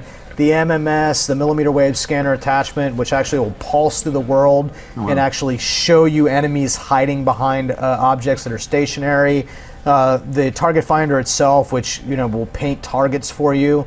The hybrid optic scope, which I actually am a big fan of. You can actually use the left thumbstick to switch between the ACOG version and the red dot version and do so quickly. And that's very fast. And then combine that with the select fire switch, and then you can basically burst at long range, switch to the reflex version of the scope in full auto at close range, and that gives you a lot of versatility. So it's you're not going to find laser beams. There's no lasers. But what we do is we took the ideas that we felt were good for gameplay and were great for sort of thinking about the game from a gameplay point of view, and things that were not giving us unique, special, new, or enhanced gameplay, we actually just left behind. I said, forget it. I got you. I don't know. What about death streaks? Like martyrdom, final last stand? No death streaks, no second chance, no last stand, none of that. You just wanted to pull all that out? Yeah, all that's gone. The people were asking about all kinds of stuff. Well, let's answer their questions. That's why we're here. I'm trying to, let's see, do CTF capture show kill above head? Not sure. Yeah, you can see the kill icon. It's delayed, so it's not exactly where it is. That's customizable, of course. You can actually disable that. But by default, right now, it's set up where you'll see the kill icon delayed over the player's head. But it's a custom game option too. So if you wanted to play CTF where it didn't appear, you could do that, or having it always on. So it's actually a fair question. I think I know the answer to this based on what you were telling me before in terms of the weapon and the accessories unlocked when you level up. The question is they want to know, you spend points to clarify, I guess? Yeah, great question. So let me take a few seconds to explain this for people. Sure. So the unlock system in the game in public match, when you actually unlock content, you actually have to spend an unlock token on it. So there are 55 levels in the game in the normal prestige. You get one unlock token every time you level up. So when you unlock Create a Class, you're level 4. That means you have 4 unlock tokens. Now, by default at level 4, we actually give you a lot of content immediately. I think it's about a dozen things, maybe 13. So things that you don't have to spend a token on, so you got something to work with immediately. But from there on out, as you're progressing, we're releasing the content to you slowly. We don't give you everything at once. So you might have to become level 10 to even have the option to spend an unlock token on it. And that's for pacing reasons. It's so you're not feeling overwhelmed by the system. But when you get the option to unlock something, you don't have to unlock it. In fact, you may not want to, because there's more things to unlock than there's actually tokens. So you sure might want to save it. You might want to save it. I actually kind of wait around and save a token or two, no doubt in the internet generation, the progression will be posted. In fact, why don't one of you YouTubers just go ahead and make a video and get it out of the way right now? Go ahead and post a video up about the unlock progression. On November 13th, we're embargoed till then. Then post the video up and explaining kind of how you use the progression system. That's a really important part. And in fact, when you prestige, let's say that you made a mistake or you changed your mind and you want to try something else. There's actually a prestige reward that we call refund. You can actually spend the refund and it'll relock everything and give you back all your tokens so you can unlock something else. Oh, that's crazy. It's like respecking. If this was an RPG, it'd be like respecking your character, right? Yeah, so I like to save my respec until I'm like level 40. And the way that I use it specifically is I'll actually, once I complete a challenge set on something, I'll go ahead and respec and then unlock something that I still have to do the challenges for, because doing challenges, that's how you earn that bonus XP. That's helping you level up faster. Man, you guys, there's some deep business. You thought about that long and hard, huh? That or we're insane. This is actually kind of ties together with what you talked about before. Again, it's more of a clarification, I think, at this point. The question comes in is what similarities, differences between SITREP Pro and Awareness? So obviously the Pro is not there anymore, yeah, right? It's dead silence in Awareness. This is something that I've been trying to clarify. So it's actually, I'm happy to try to go one more time with the viewers here. So So, dead silence is actually, of course, making you really quiet so people can't hear you. Awareness is actually amplifying the noise that other people make. And those things have some level of offsetting, but not completely offsetting of each other in the event that you have dead silence and the other guy has awareness. So it's basically like neither of you had neither of those things effectively. But in dead silence, you always make some amount of noise so that you to yourself.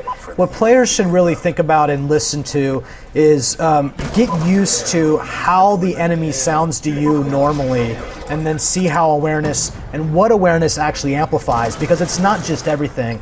It's actually a very common misconception. There's way more to a player than just his footstep noises. It's his footsteps, it's his gear rattle, it's what he bumps into inside the world.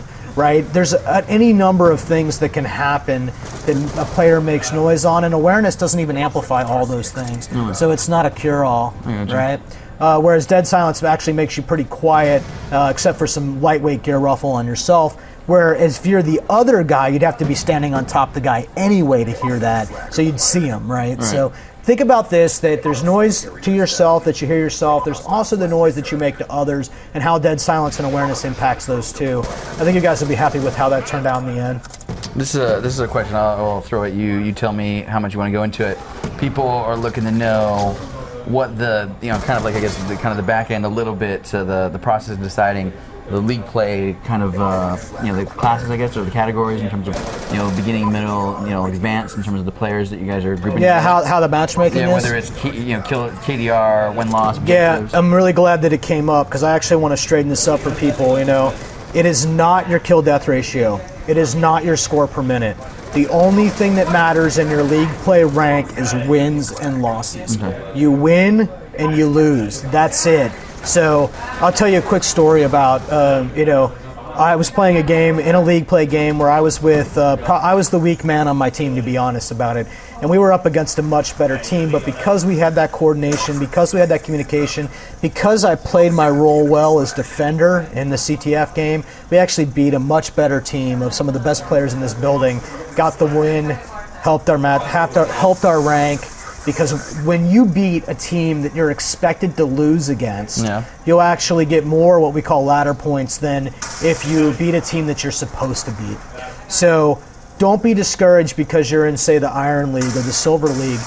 We're trying to make sure that you get matched with people that are at your skill level, and the system is self-correcting. If you're too good, you're going to be moved out of there. Here's actually GameSpot Live with the AGR, and he's actually in the player-controlled state, so he's driving that around.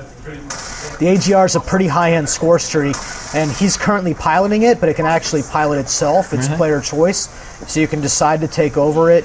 You can see kind of the simulation of the radio link there with the digital noise and the lime and the targeting. 25 points for every AGR kill, so it's helping you earn your next score streak, but not the value of a straight kill. You have to get 4 kills in an AGR to equal a normal kill in most game modes there. So we actually do let score streaks count towards score streaks, but not at the full value of a kill. Very good game right there with the capture limit, pretty close. That is awesome. That is Final awesome. kill cam from TA Wolfie as he's gonna. So he chose right there when we went black. So actually a slow motion burst right there. Very cool. That's super cool. Halftime. So. Do you guys still got the challenges built into the same way they used to be? Yeah, very important part of the game systems actually. So all the cosmetic content in the game, every player card, calling card, every emblem image that's not kind of a standard one that you'd use, everything is unlocked by the challenges. The challenges system is insanely deep. There's thousands of challenges, all of them giving you bonus XP, all of them giving you cosmetic and content.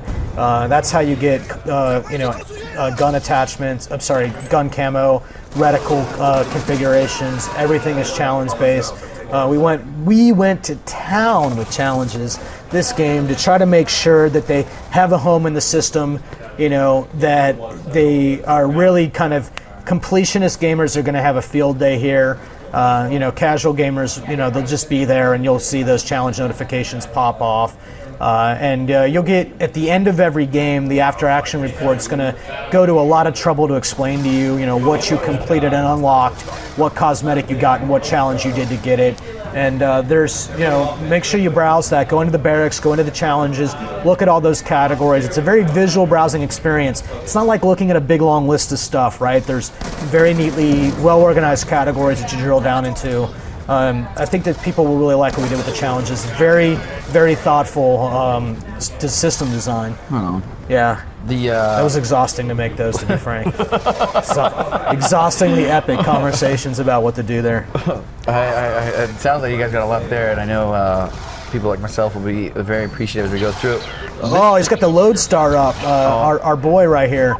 So, we missed. I flipped over to him right at the end there. So he picked up the Lodestar. That's you steer those missiles in on people. Very, very, very intense score streak.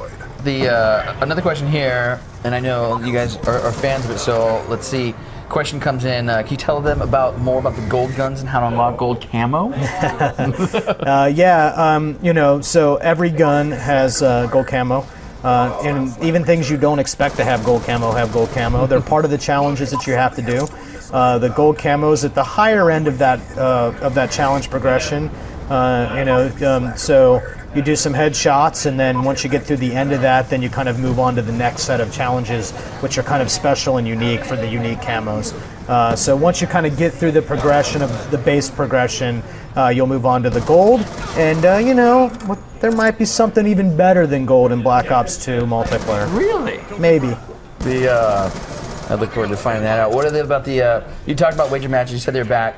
They want to dig a little bit deeper if you don't mind. Gun games, Sticks and Stones, One in the Chamber, are those all there? Or? Yeah, all there. In fact, we'll actually, if you guys want to take a look at some party games, we can show you that. Would you mind hooking us up at the party game? Sure, yeah. Just a quick one on one of the smaller maps. Which one do you want to play? Let's play some gun game just for fun. Yeah. Yeah. So gun game, sharpshooter. That sounds great. One in the Chamber. All those return.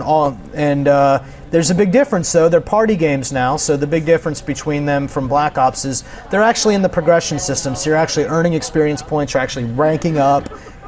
We actually let you play with your friends if you want. That's all cool with us.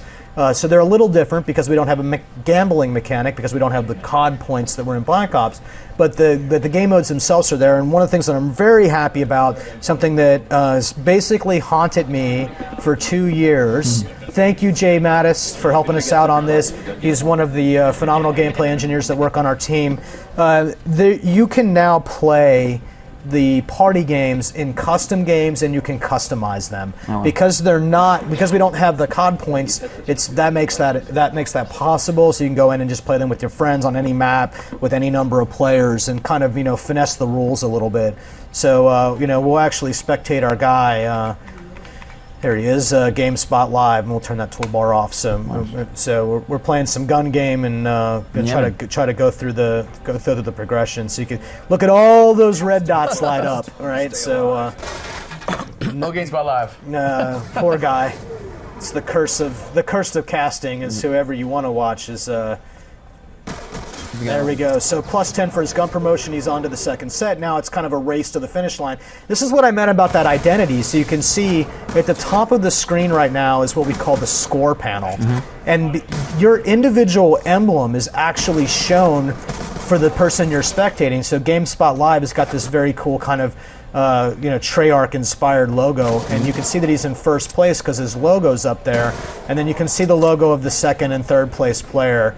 So what we do with the player identity that's kind of a unique and special thing is we actually make it extend far beyond like looking at the player in a player list, although that's there too. When you're actually in these free-for-all game modes, you can see what their identity is. And in fact, if we actually pull up the scoreboard there, you can see that whoever's in first place, GameSpot Live being in first place, you can see their logo kind of in full screen, really big there, although we dacked it a little bit. Right. So it's focused on the actual scores of the game. But so a very important part of the identity is to put these in the game, and the same thing's true of league play. So if you're in a four-man team, then that emblem or identity that you associate with your team will also appear in some of these cases. So you can kind of, you can make your your Fear logo, your Optic logo, and search your team of choice here, your Envious logo. You can make those logos in the emblem editor and then show off to the world just what a stud your team is. It's just, that identity and culture of teams or players or personalities is a very important part of everything we're doing with this game. It seems like it's the first time around you guys were a big part. You guys had so many emblems, so many personalization features. Speaking of which, there is a question here that I have to ask you because if I don't, I'll freak out. What is the personalize your knife feature? Oh yeah, you actually, yeah. So we weren't kidding when we said that everything in the game, has cosmetic attachments for it. So people are referring your actual, handheld carryable knife. If you don't spawn with the gun, you'll be holding the knife in your hand, right? We have to have something in your hands, otherwise it would just be running around with no arms, which is just kind of silly. So you can, in fact, complete challenges with knives, personalize your knives. Only Use Me Blade, I think, is going to have to write me a giant check for that one. Write me a giant check. YouTube money check, this big. This big. That is awesome. There's a ton of questions. Let's do it. That's why we're here. Mr. Vaughn, how does the live streaming feature actually work? You mentioned it before. You go on YouTube. Yeah. So if you don't have a YouTube channel, get one. And then when you get inside the game, good job, TA Wolfie. GameSpot Live. He came in second, not bad, respectable. If you place first, second, or third in a party game, you're still considered a winner, and you're going to kind of get that extra XP for being a winner.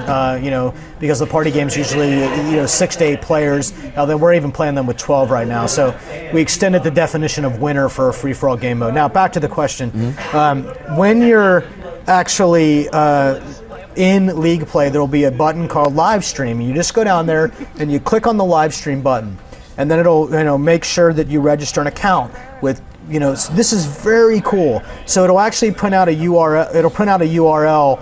It's I believe it's device.google.com, and it'll give you like a 6-digit character.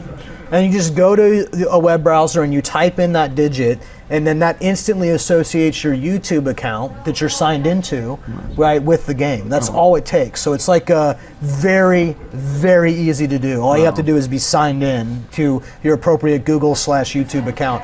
Enter that code, game will instantly refresh, you accept the terms of service. Now you can turn the live stream on or off, and you can activate the camera on and off. You can only activate the camera with SMS verification. That's to keep you from doing strange things. Don't do strange things with the camera. And then once you have 10 viewers on your YouTube channel, we'll actually initialize the live stream. It'll start feeding, and that's so that number's 10. Maybe it'll be 50. Maybe it'll be 3. Who knows? It's 10 right now. And that's so we make sure that we don't have 1 million people all with nobody watching, right? So you got to have 10 viewers, but right inside the game, you'll be able to promote your live stream URL to your social channels, Facebook and Twitter eventually. You collect 10 viewers, your stream gets initiated, bam, that's it. As long as you're in League Play, you'll be live streaming. That is awesome. It's very simple to do, I assure you. This is a feature for people to kind of understand the live stream universe. You big live streamers at home, you have what you need for live streaming. But for everybody else, you can now be a live streamer. You don't need the fancy hardware we're using right now to do it. It's just you and your console, PlayStation 3, Xbox 360, and the PC all natively support this feature. So it's you're well on your way to becoming a world famous, internet nerd famous live streamer. Is you. Can't wait to watch your streams. He who has the most viewers, I will watch and promote your stream personally. That's awesome. Right on. I might have to do some codcasting myself. Yeah. Search and destroy. This is something that I'm not sure you guys support or not, but you tell me. Any smart glass compatibility? There's nothing specifically smart glass in Black Ops 2 multiplayer. Okay. We've been talking obviously pretty loosely about the different, we've been talking about the game in general terms. Anything specific to the PC, the PlayStation 3 version, the Xbox 360 version, anything that you want to call out now when we're talking about different versions? No, this is a game that's simultaneously developed on all those platforms, and the game is as identical as it can be across platforms. Hostiles have destroyed your equipment. Sorry, I got so many questions coming in. They just keep on coming. Well, that's great, right? That is awesome. That's why we're here. You've been a champ, by the way, this whole time. Like, I would never expect that you flew from London last night. I'm a professional. I'm a professional. What are we going to take a look at? Let me flip back to our guys. Sorry. Okay. Get caught up. It's too easy. Oops. It is very easy. I don't have the bomb. Good job, agents. Get Look at ready that for round one militia eliminated. That was like, they did that fast. GameSpot Live with the round-ending kill cam Look too. at that. Not shabby.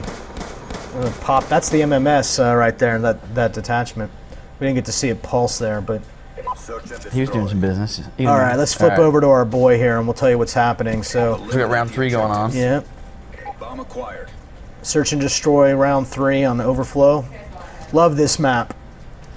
It's washed out, like the flood came in and then pulled all the stuff, which is why you see all the stuff kind of pulled up against the walls on one side. Kudos to the MP level design team. This one was a big nightmare to get to look this way and look this good. You know, to have this kind of destruction is always complex. You know, you don't want the world to feel crowded. You don't want to feel like you're getting caught up on stuff. But it's just visually super cool to just kind of be in a space that would otherwise be uninhabitable normally, right? So that's what this map's about. The fiction that it was all flooded and then it all pulled out. The water pulled it all out with when the tide recessed, right? So very cool map. It looked like when you were showing the overhead view on that map, when you were seeing those guys going around, it looked like it was pretty symmetrical. It looked like it was... Yeah, so this is 3 paths, you know, Center Street down the middle and 2 flanking rights. It's a very classic design, actually, and you know, made interesting by the atmosphere or environment of that map. That's some good business. Oh, look at that. I can see the internet raging right now at the round-ending kill cam via the hunter killer. You guys will be fine. Just relax. Just relax. It's gonna be okay. You can counter that thing too. Don't worry. There's counters for everything. I promise. We are getting toward the end of our broadcast. Really? Well, I mean, we got like, you know, I say end, it's like 22 minutes. 22 minutes? 22 minutes. We got like 22 minutes left, so make sure that you get to show off everything that you're looking to show these folks at home. And if you're at home watching, of course, we're live with Treyarch, and we have the man himself, the game design director, Mr. David. Is that me? Van Hart, yes, this. Oh, okay. Yeah, this is you. And he's answering your questions, so if you got him, send them over. Put them in the chat. We've got our community folks watching that and sending them over. And yeah, and what is it? They're flying through these rounds. Yeah, well, you know, you got really short rounds in search and destroy. I think the round timer's set for 1:03. And right now it's 4 rounds to win by default. So these games can fly really fast. It's about very fast-paced games. Although this is a 4-minute round because it's a custom game. In public games, they're 1:03. So that pushes the action super fast. You have to get up and put your bomb down. You have to deal with the threat. You know, what I noticed in Search, many thanks to the competitive gamers actually, was that when the competitive players, if you give them too much time, they're just basically waiting for the other guy to make a mistake. Right. So they'll just basically hand back, and it's basically 1.5 minutes of waiting for some player to make a mistake. That's not fun to watch. No. So we actually cranked the timer back down to force that action right away. Now here in this kind of environment with 12 guys in the game as opposed to 4-on-4, which is how it would be played competitively, there's all sorts of chaos happening right here. No, So Our strength sorry for my lack of trigger response there. You know, so one of the things about casting, and this is a big difference between spectating and the previous game. When you're in Codcaster mode, you can actually stick with one player. So the way that the game has traditionally worked is if you're spectating a particular player and he dies, the camera will automatically switch to a different player. But in casting mode, we very deliberately keep the camera on the player that died because that player will usually respawn. But in Search and Destroy, that's an elimination-based mode. So when a guy's dead, he's dead, and we just watch his dead view, right? So, you know, what we'll do here is we'll actually flip off. If TA Max is dead, it'll stay with him, and his dead view will actually go ahead and change to a person that they know that's still hanging in there. So this is a good view. You can see this team is virtually eliminated here. yeah. But GameSpot Live is now. This would be a pretty impressive clutch if he can clutch this. But I'm not hopeful. This is a pretty. Yeah. Well, you know. He went out with So style. it looks like we're going to overtime though with the 3-3. So This is good. really with the. Yeah. Okay. All What's right. going on with that? Yeah. This the is design? no. That's. You do not approve. I don't approve of the RPG. No, I do not. You know, I think he's trying to get his 15 minutes of internet fame right there. So now we're in overtime at round 7. So this will be some clutch play right here. Let's see if GameSpot Live can actually own this game up. We'll see how these guys are positioned. So, you know, real strangers. Oh no, it's not looking good. Already you can tell. GameSpot Live is on his own over there in the left, but let's see what he does. You see that pulse going through the world right there, looking for targets if the guy's stationary. But I hear some great teamwork over there. I'm actually going to turn the listen-in on for a second. We'll see how this team, if they're working together at all. So with the listen-in feature on, if this team communicates at all, we'll be able to hear what they're hearing. So it's pretty cool. I hear them working together. Oh, nearly everyone's dead, but GameSpot's on a 2-score streak right here. I immediately jumped into caster mode. Did you see that? I did. Yeah.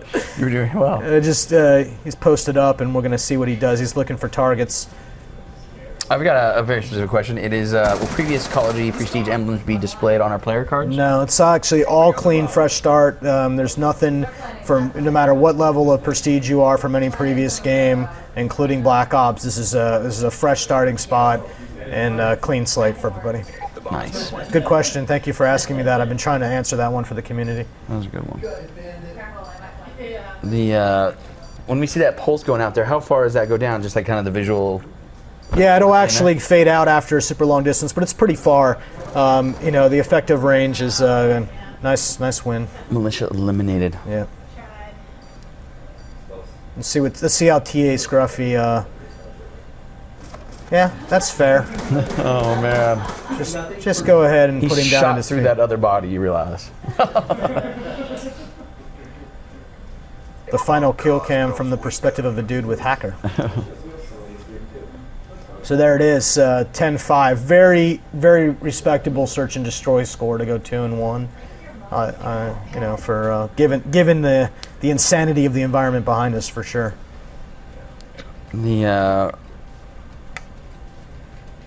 For the theater mode, this is on my own personal question.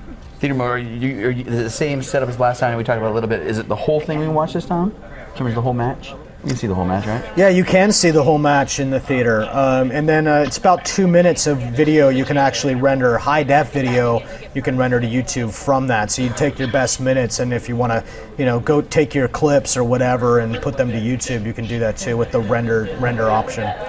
So, you know, there's a lot of clips. There's 20 clips that are available. That's twice the number from Black Ops. And additionally, there's a feature called Render Clips, so you can actually, you know, if you had, say, this very elaborate 20-clip movie that you made from your game, you could hit the Merge Clips button. That would actually take all the clips and compress them down to one. Oh, cool. So you can create some really, really elaborate theater, you know, machinima-style pieces if you're so inclined, you know, with those features. Super cool. So we're back on the slums. Yeah, with some sharpshooters, which is one of the party games, of course. For the folks at home that don't know how that works, how does that work? Yeah, about every 45 seconds, the weapons will rotate for every player. There's a little bit of randomness to what gun every player gets. Now, I actually really love Sharpshooter for just basically learning some of the weapons, right? If you just want to, you know, you can go play custom games, of course, and where you can equip any weapon you want, but here you can have a little bit of insane fun where the gun's flipping out from underneath you every 45 seconds. So you'll actually see here in 2 seconds, this gun will change to another one, and it'll change to all of them, right? So now we went up to a ballista iron sights right off the bat. So, you know, what you get, anybody's guess, right? Which is what makes it fun. So players who are proficient with a wide range of weapons are the ones that have a chance. It's always really funny to watch two guys who are terrible snipers to go head-to-head at each other, right? But you know, I think this is a really fun mode. I use this mode to unwind. You know, it's a good way for me to unwind and just kind of not take myself too seriously. I think the gun game was like that for me. Yeah. some very good sniping here by GameSpot Live. Look at that. Yeah, so that's to get those one-hit kills with that ballista. That's some precision shooting. That's basically upper chest and above right there. So those are some really good gameplay for him. He can be on my team. Now, I see a lot of people asking about some of the back-end stuff. In terms of the way you guys handle any of the back-end stuff, is it different from the first time we saw Black Ops? Is it the same, or? Yeah, I mean, can you be more specific about what sort of back-end stuff you're referring to? Because there's obviously a tremendous amount of infrastructure. Sorry, I guess it was pretty general. Yeah, there's a tremendous amount of infrastructure that helps operate the game, of course, and all of it's been touched in some way. So you can see right here, every time you get a kill, you get a free perk. So it's you get a perk for every kill, and he was chaining those. He actually got up to the 2x score multiplier. So if you can get on a really good kill streak in this game, you can earn a lot of points. So toughness for his first kill there, lightweight for his second kill, and then you lose them if you die. So the party games have always been about just taking our core game systems and mechanics, basically throwing them out the window and just doing something crazy. You recognize that guy running around right there? He looks kind of familiar to me. I definitely know that our first player is GameSpot Live. I can say that. Yeah. So take a good look at some of the character models. The ISA character models are they bear some strange resemblance to multiplayer devs for some reason. Way to go, Miles Leslie, with your prank. Thank you. Awesome. Thank you for that. I've got my eye on you. I think I'm being trolled by my own team in this mode. The folks behind us have been awesome, by the way. For the last couple hours they've been playing. I guess it's not too hard to imagine they're having fun back there. You can hear them hooting and hollering. The party games always bring out the best and worst of people, and that's the way we like it.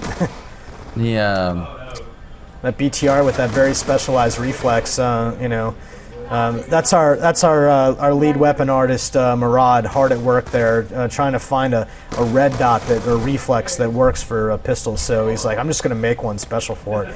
And we're like, all right, sounds good. Yeah, it's very cool stuff. This is one of my favorite guns, actually, the AN-94, and it has adjustable. The fire rate's adjustable on the fly, so the first two shots come out real fast, and then it slows its pace down. So if you're a guy that likes to burst trigger or feather trigger, you can really get rewarded in this gun. It's actually one of the highest unlocking guns in the game, and it's just an absolutely stunningly good-looking gun. I just love the way it looks. How do you mean by in terms of the highest unlocking guns in the game? In terms of its progression, where it's at in the progression, it's pretty high up there in the progression before you get the option to use an unlock token on it, right? It's one of those higher end weapons. But here in this game mode, Sharpshooter, anything's possible. And because of the random association, you could get it. So DSR 50, here we go. Did you not see that, dude? Oh, man. Camera's in his way too. Yeah. No, man. Yeah, so bolt action. So you can see, because the fire rates play such a big role in the game, nice shot, you can see that the fire rate of the gun in its current configuration is always displayed in your HUD. So in the lower right-hand corner there, you see DSR 50 bolt for bolt action, right? Because the fire rate can change, because there's an attachment to change the fire rate, we actually just made it part of the display, a permanent part of the display of your in-game HUD. Having the fire rate variability that you have in this one. Many thanks to our weapon engineers who made that possible. GameSpot Live coming in first there when just mowing people down. Like we do. The one question I have for you is that I saw it before, the shotgun. We had S12 that said S12 customized. Yeah, so when you spawn, you'll actually see very briefly the attachments that are on it. Mm-hmm. And when it has more than two, it could get really long, so we collapse that down to customize. So customize means two or more attachments, but you'll actually see those when you spawn. Last match. Oh man, I don't know. I think we need to get the fans, man. What are they liking? Have we played some Hardpoint? We haven't seen a whole lot of Hardpoint. Yeah. So what Hardpoint on? It's got to be Hardpoint on Slums, right? Well, not Hardpoint though, right? There you go. We must end with the map that we've saved exclusively for you, right? There you go. So man, I'm tempted to play right now. Well, it's too late now. They already started the game. Oh no, it's there you no. go. It's a, Do it. yeah. Do you guys want? Do you mind getting David in there? Yeah, we need Somebody get out. Let me. I'll use this class. It's a pretty good class. I'll trade off with you halfway through. Okay. How's that sound? That sounds That way, I'm not all. I'm a game fan. I think it's game fan. it is the chairs help too. I will say that they are comfortable Dude, chairs. it makes you. but- Well, it makes me. It's gonna put me to sleep. Are you good? I don't know. Which team am I on the stack right here? There you go. oh, well. There you go. They started. I need you guys to carry me, okay? I need you to carry me. Okay, I need all you guys. No, just. All right, let's do it.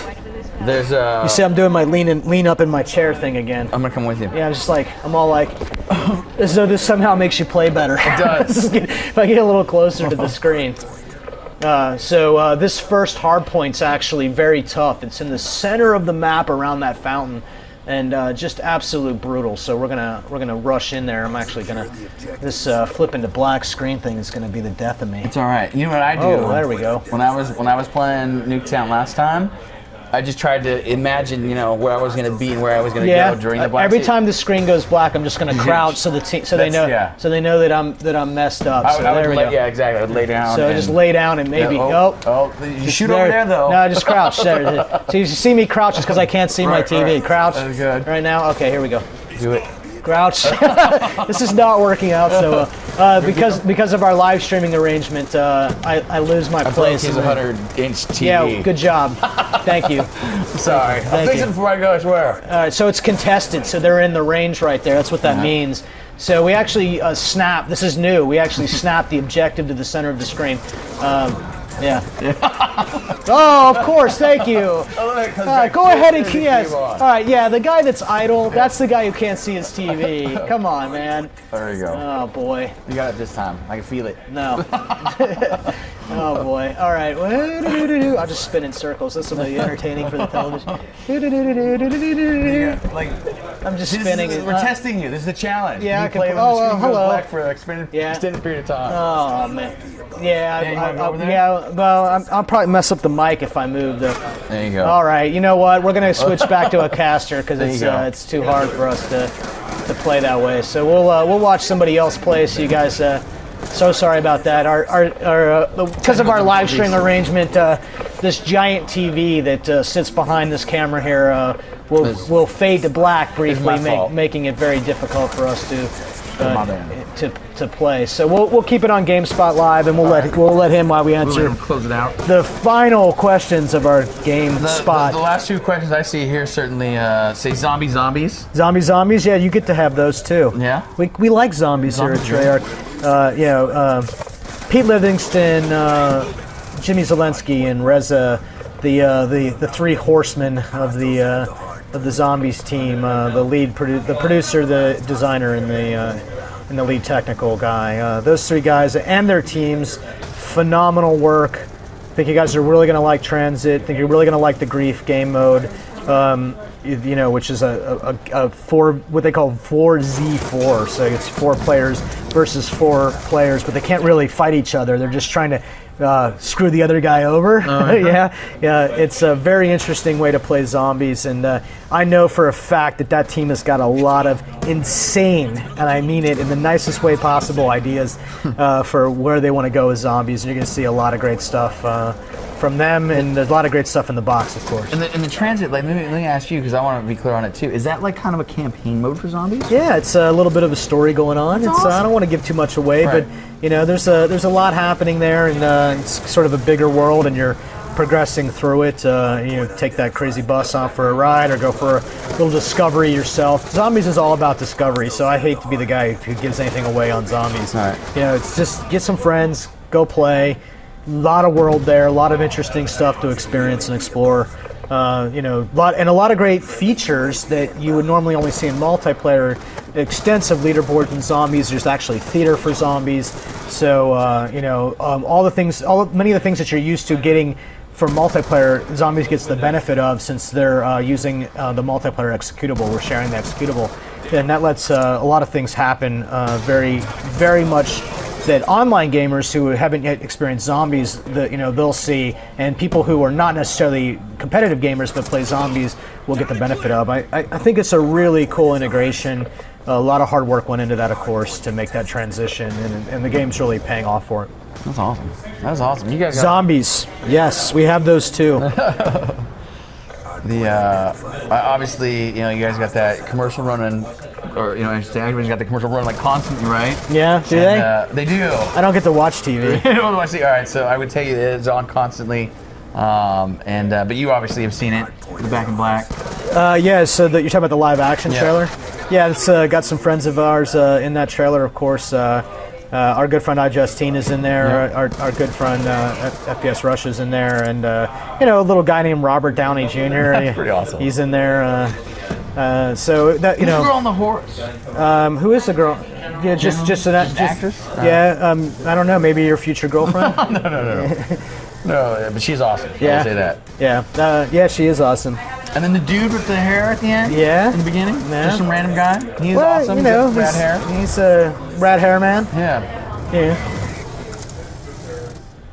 And Yeah, then, that live action trailer, I think people got a lot of positive feedback on that. I was really excited about that. And then, the one that hit like right before that came out, like literally the day or two before that, that was focused on the game. That one was really good as well, and it had that song in there. But yeah, so we Yeah, a are, lot of cool Easter eggs in this game. Now, for everything you think you know about this game, for all the videos that we've made, for all the codcasting we've done, for all the live streaming we've done, which, by the way, you've asked us to do, so stop giving me a hard time. You still don't know everything about this game. There's still some stuff that you have not seen or not experienced, and I expect a mad rush on November 13th to be the first person in the world to tell the world about those things. And I'm actually looking forward to it. yeah, like, this is like 2 years done for you finally, right? I'm going to try it out. Yeah. Yeah. Yeah, I'm going to play. I'm really looking forward to just kicking back and sitting around in my underpants playing some Black Ops multiplayer for sure, but not live streaming that. That's not right in any way. No. You gotta stay away from the So cameras. no, perhaps on launch night here we'll fire up a live stream as well, and I think we'll be doing, because of the live streaming initiative in feature, we'll probably be doing a lot of live streaming, with our friends like you and with our fans at home, and I'm really looking forward to it. I hope you guys are really excited for the game. November 13th, Call of Duty Black Ops 2, little game you may have heard of. I hope will be out and about, available worldwide. Simultaneous worldwide launch. I'm sure there's fireworks and stuff. Global domination. I hope so, man. That would be a good problem to have. That was not a bad deal. Our last minute together, how are we going to spend it? I know, and you already closed this out so proper, like right there. So. Maybe we should hug it out. All right. Thank you. David, so much. Thank you so much. Seriously, I can't tell you, this has been awesome. I can't, man. Thank you so much for coming down. Anytime. I know I was supposed to come see you guys, but jet lag. No, dude, and you were holding up pretty good. You had that one energy drink. Yeah, this is an energy drink that I've had. It's helped me get through this one. I just literally flew in from London last night, so I'm slightly confused. You did fantastic. I think Thank it's you. probably like midnight or something, but It is. yeah. All right, we should sign it off, and 15 seconds to go, I think. I think so. I mean, Thank you so much. I will see you guys online. Please like, vote, leave a comment on our video. It really helps us out. Totally. Thank you guys for watching, and thanks to all you guys back there playing. Super appreciate Yeah, it. good job. Yes. GameSpot Live. GameSpot Live. Holding it down over there. Holding it down, All right. except for that last defeat. No, that's all right. He Bye, had plenty of, everybody. thanks for watching. Thank you so much. We'll see you guys tomorrow for Black Fridays and Beat the Pros, so tune in. Tune in. Take it easy.